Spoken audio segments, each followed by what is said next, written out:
Hola, buenas. Mi grupo está conformado por Daniela Cortés Torres, Suani Valeria Ortiz y quien les habla, Cari Paola Castillo.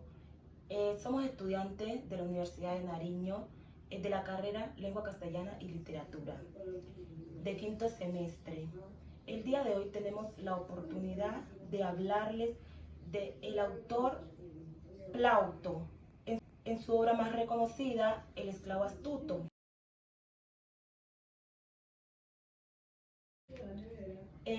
Esta es una obra de comedia creada en el siglo II a.C. Pues esta nos muestra el ingenio y la inteligencia de un esclavo.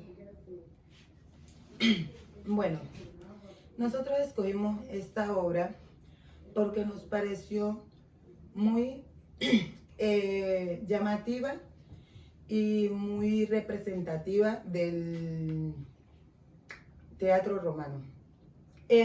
¿Por qué? Porque en esta habla sobre un esclavo llamado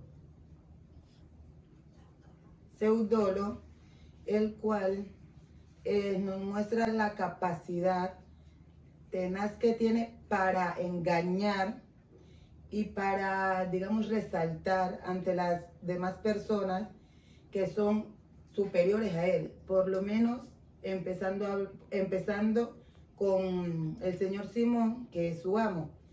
Entonces, nos demuestra todo esto Seudolo cuando rescata a la mujer amada, el joven Calídoro.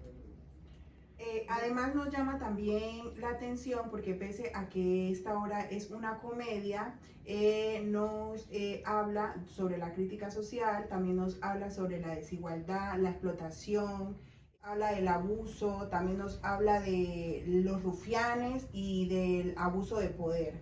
Entonces nos pareció muy interesante esta obra. Bueno, vamos a hablar un poco sobre el señor Plauto. Plauto es uno de los dramaturgos más importantes de Roma. Él vivió en el siglo II y III antes de Cristo. Fue uno de los primeros en adaptar la comedia griega al contexto romano.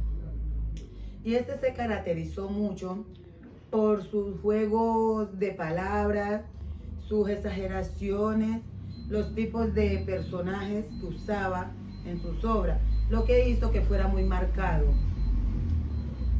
Por otro lado tenemos que en ese entonces el teatro romano tenía una función social muy marcada. Se presentaba más que todo en las fiestas. Estas fiestas eran creadas como para... era totalmente gratuita.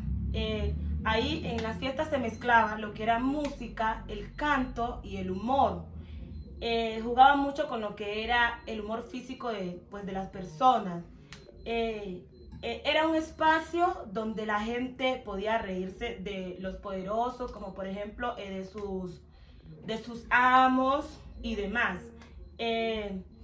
Y también se podía ver invertido el orden social, algo que pasaba claramente con la obra de Seudolo. Bueno, vamos a hablar un poco sobre los personajes importantes y principales que tiene esta obra. Empezamos inicialmente con Seudolo, que es el esclavo rey, como bien lo dice la obra. Podemos seguir con el señor Simón, que es el amo de Seudolo. También tenemos al hijo de Simón, que es Calídoro. Tenemos a la mujer amada de Calídoro, que es Felicia. Tenemos también al señor Balión, que es el rufián en este caso. Cuando hablamos del rufián, nos referimos a una persona mala, a una persona, digamos en este caso como es la obra, es la persona que secuestra, digámoslo así, a la mujer amada del hijo de Simón. También tenemos a Carino, que es un joven amigo del hijo de Simón, Calídoro. Tenemos al Califón, que es amigo del señor Simón. La obra fue estrenada en 191 a.C. en la fiesta de la Magna Mate, y la trama es sencilla. Pues es el joven Calídoro que está enamorado de Fenicia, y ella fue vendida por 20 millas.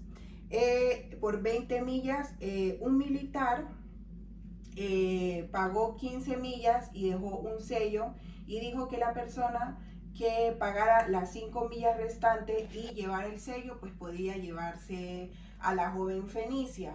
Entonces el militar la dejó con el rufián Balión. De ahí el esclavo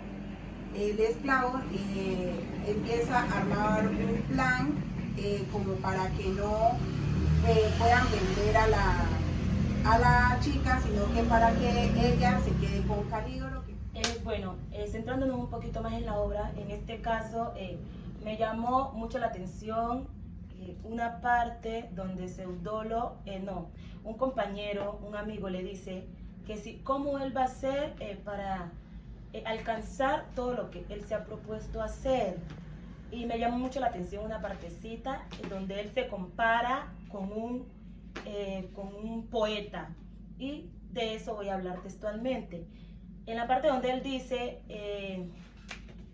que él va a ser como los poetas, que los poetas cuando van a escribir, cuando se van a inspirar, no tienen claramente los argumentos o sobre qué van a escribir, sino que ellos a base de mentiras crean sus obras y las convierten en realidad, dándonos a entender que Seudolo, para poder lograr su cometido, lo va a cometer a base de mentiras, convenciendo al papá, al amo, convenciendo a quien tenía secuestrada a la chica y haciéndose pasar por un bicentro. El lenguaje de Plauto pues es muy rico en juegos de palabras, ironía, rupturas de la cuarta pared, exageración, frases cargadas de picardía. Seudolo incluso compra su propio trabajo con el de su poeta. Pues él dice que al igual que un autor inventa lo que no existe, él inventará 20 minas que no aparecen en ninguna parte.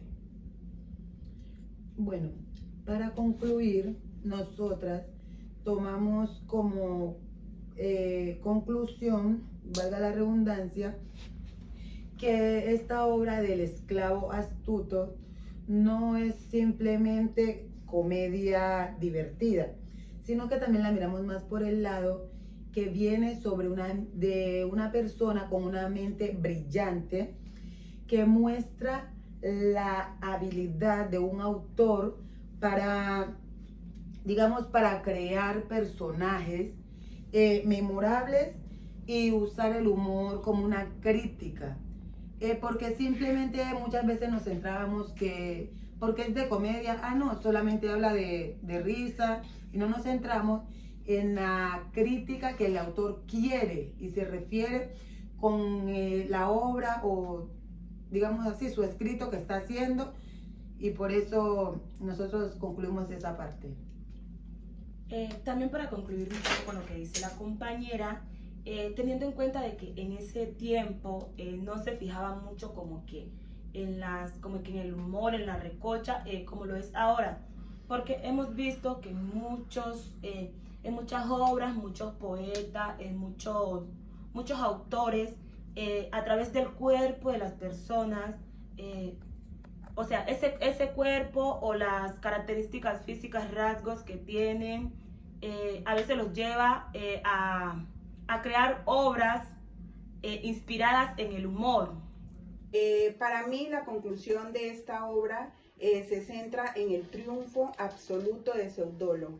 Él fue la magia, él fue inteligente, él fue el esclavo protagonista de esta obra, sobre los tres obstáculos principales, que fue el rufián, que fue Balión, el militar macedonio, y por medio de su criado Arpax, y finalmente su propio amo Simón. Esta obra es un claro ejemplo clásico de la comedia romana, donde la inteligencia del esclavo triunfa sobre toda autoridad. Sobre toda autoridad del amo, de la avaricia, de los rufianes, asegurando la felicidad de los jóvenes amantes. Y cerrando la comedia con una nota de celebración y burla. Y pues nosotros nos quedamos con la idea de que Seudolo, aunque es un esclavo, representa la libertad y el ingenio humano. Pues complementando un poco lo que dice la compañera, para cerrar, en esta obra se vio más que todo reflejada la inteligencia de un superior, de un, digámoslo así, de un ser por debajeado, que la sociedad lo tenía como alguien que, pues, que no iba a alcanzar a lograr nada. Por eso muchos en la obra, muchos de los mencionados, dudaban mucho de la astucia de él, no creían que él tenía una inteligencia superior. Entonces, en esta obra se resalta más la inteligencia.